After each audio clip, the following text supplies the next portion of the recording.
मानवी हक्क कायदा जनजागृती अभियान. न्याय, स्वातंत्र्य, समता, बंधुत्वाच्या राष्ट्रप्रेमाने प्रेरित समाज निर्मितीचा ध्यास. विषमता आणि शोषण प्रतिकार करून न्यायावर आधारित समाज निर्मिती, समाज परिवर्तनाचे साधन असलेल्या संविधानाची जनजागृती. मानवी हक्क कायदा जनजागृती अभियानाच्या माध्यमातून चर्चासत्रांद्वारे विधितज्ञ, लोकप्रतिनिधी, समाजसेवक, पत्रकार यांच्या भूमिका व मार्गदर्शन. संयुक्त राष्ट्र परिषदेमध्ये आंतरराष्ट्रीय जाहीरनाम्यात नमूद केलेले राजकीय, सामाजिक, सांस्कृतिक, मानवाधिकार तसेच भारतीय संविधानाने प्राप्त झालेले व न्यायालयाद्वारे अंमलबजावणी होत असलेल्या हक्कांविषयी जनजागृती घेऊन येत आहोत. मानवी हक्क कायदा जनजागृती अभियान. आवाज मानवी हक्कांचा.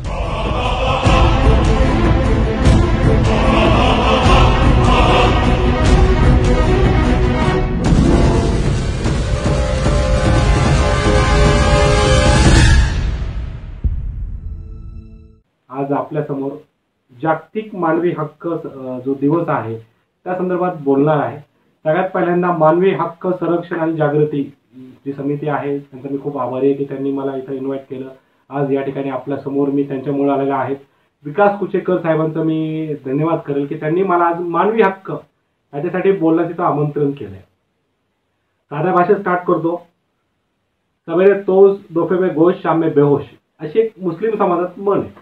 कुठलाही समाज असो, अठरापगड जाती, जे गरीब आहेत, तर काय असतो की नीतिमत्तेची कार्य असतात. सकाळी उठणे, कामावर जाणे, आपलं अन्न जे काही 2 पैसे आहेत ते मिळवणं, साठवणं, घरी येणं, म्हणजे या गोष्टीला आपण विकास समजतो. या गोष्टीवरून आपल्याला असं वाटतं की आपण मानव आहोत. म्हणजे आज देखील ज्या काही नैसर्गिक गोष्टी आहेत देवाने दिलेल्या त्याच्या पलीकडे आपण कुठेही गेलेलो नाही. आपल्याला जर वाटत असेल विकास झालेला आहे आणि मानवी हक्क दिवस असतो. या बाबतीत माझ्याच घरचं उदाहरण घ्यायचं म्हणजे जर मी माझ्या आईला बोललो की अरे आज ह्युमन डे आहे, मानवी विकास दिन आहे, असं जर बोललो तर तिला हे शब्द पण जड जातात. अनएज्युकेटेड माणसाला, सामान्य माणसाला, म्हणजे जे मानव असतील त्यांना हे शब्द जड जातात की हे काय शब्द आहे. आज जागतिक मानवी हक्क दिवस साजरा केला जातो हे सुद्धा खूप कमी लोकांना माहीत आहे. यापेक्षा दुसरं दुर्दैव काय असतं? मानव म्हणजे कोण असतो? फक्त अन्न, वस्त्र, निवारा मिळवणारा प्राणी म्हणजे मानव नाही. स्वतःचा विकास करणे, समाजाचा विकास करणे, समाजात चाललेला मनुष्यावरील जो काही अन्याय असेल, म्हणजे उदाहरणार्थ एक बाई असेल तिला तिची आबरू वाचवण्याचा अधिकार आहे. एखादा माणूस असेल तर त्याचं बदनामी, कॅरेक्टर, चारित्र्य वाचवण्याचा अधिकार आहे. त्याचे हक्क असतात. आता जीवन जगण्यासाठी भारतीय जी कलम आहेत, म्हणजे 1 ते 511 कलम असतात, ती जर मोडली तुम्ही तर तुम्ही गुन्हेगार, आणि जर ती नाही मोडली तर तुम्ही एक सभ्य माणूस. ही कायद्याची व्याख्या आहे.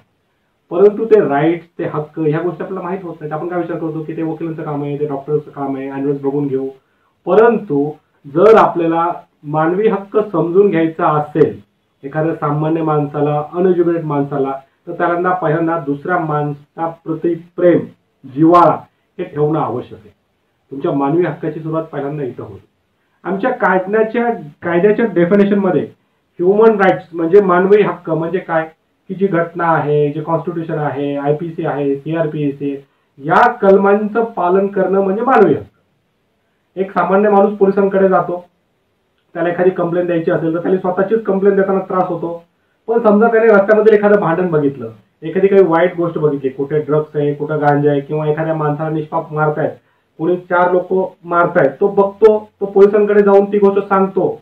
तुझं म्हणतात की तेरा क्या संबंध आहे, तेरा क्या हो गया, म्हणजे त्याचं काय झालं, तुला काय अधिकार आहे हे सांगता येणं म्हणजे आपला हक्क. उदाहरणार्थ CRPC 39 प्रमाणे तुम्हाला जर अशी एखादी वाईट घटना दिसत असेल, एखादी वाईट, खराब, काही चुकीची घटना घडत दिसत असेल तर जवळच्या पोलीस स्टेशनला, संबंधित अधिकाऱ्याला किंवा जवळच्या न्यायालयात जाऊन त्याविषयी तक्रार करायचा, कंप्लेंट करायचा तुम्हाला अधिकार आहे. विकास कुचेकर साहेबांसारखे काही लोक आहेत, म्हणजे ही लोक छोट्या जनहित याचिका, एखादा तक्रारी अर्ज, एखादी कंप्लेंट पैशाने करतात. जेव्हा मी यांना भेटलो, मी विचारलं तर तुमचं काय आहे याबाबतीत, तर त्यांचं म्हणणं आहे की आपण समाजाची देणेकरी लागतो. म्हणजे ही लोक अशा पद्धतीने समाजाचं देणं करतात. शिक्षणाच्या बाबतीत त्यांच्या बऱ्याच आजपर्यंत याचिका मी पाहिलेल्या आहेत. एखाद्या गरीब मुलाला अडचण असेल त्या बाबतीत मी पाहिलेलं आहे. महिला असतील, विशेष म्हणजे महिलांच्या वरती अन्याय, नवऱ्याने एखादी महिला सोडून दिली असेल तर तिला न्याय कसा मिळवून द्यायचा, तर हे झालं मानव अधिकार. जर आज ह्या लोकांना कळतं तर ते आपल्याला का कळत नाही? फक्त सवेरे तोच दोपहर गोश शाम में बेहोश. परत मी स्पष्ट करतो, म्हणजे सकाळी उठलो की आपण आपली तीच क्रिया, दुपारी आपल्याला आपलं जेवण लागतं आणि संध्याकाळी आपण जग गेलं खड्ड्यात आपण आपलं झोपायला चाललो. तर ही भावना कुठेतरी बदलावी. आज या मानवी हक्काच्या निमित्ताने सगळ्यांचं परत मी अभिनंदन करतो की तुम्ही तुमचे जे काही अधिकार आहेत, हक्क आहेत, त्याची जाणीव ठेवा. आज या ठिकाणी मला बोलवलं आहे. एक शेर सांगतो आणि माझं पूर्ण जे आजचं बोलणं आहे ते संपवतो कि गिरते हैं शेर सवार ही मैदान में, वो तिफ्न क्या गिरेंगे जो घुटनों के बल चलते हैं. म्हणजे तुम्हाला लढलंच पाहिजे, पुढे यायलाच पाहिजे.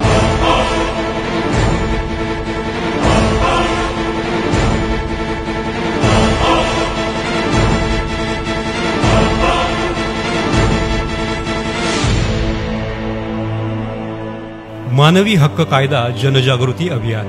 न्याय, स्वातंत्र्य, समता, बंधुत्वाच्या राष्ट्रप्रेमाने प्रेरित समाज निर्मितीचा ध्यास. विषमता आणि शोषण प्रतिकार करून न्यायावर आधारित समाज निर्मिती, समाज परिवर्तनाचे साधन असलेल्या संविधानाची जनजागृती. मानवी हक्क कायदा जनजागृती अभियानाच्या माध्यमातून चर्चासत्रांद्वारे विधितज्ञ, लोकप्रतिनिधी, समाजसेवक, पत्रकार यांच्या भूमिका व मार्गदर्शन. संयुक्त राष्ट्र परिषदेमध्ये आंतरराष्ट्रीय जाहीरनाम्यात नमूद केलेले राजकीय, सामाजिक, सांस्कृतिक, मानवाधिकार तसेच भारतीय संविधानाने प्राप्त झालेले व न्यायालयाद्वारे अंमलबजावणी होत असलेल्या हक्कांविषयी जनजागृती घेऊन येत आहोत. मानवी हक्क कायदा जनजागृती अभियान. आवाज मानवी हक्कांचा.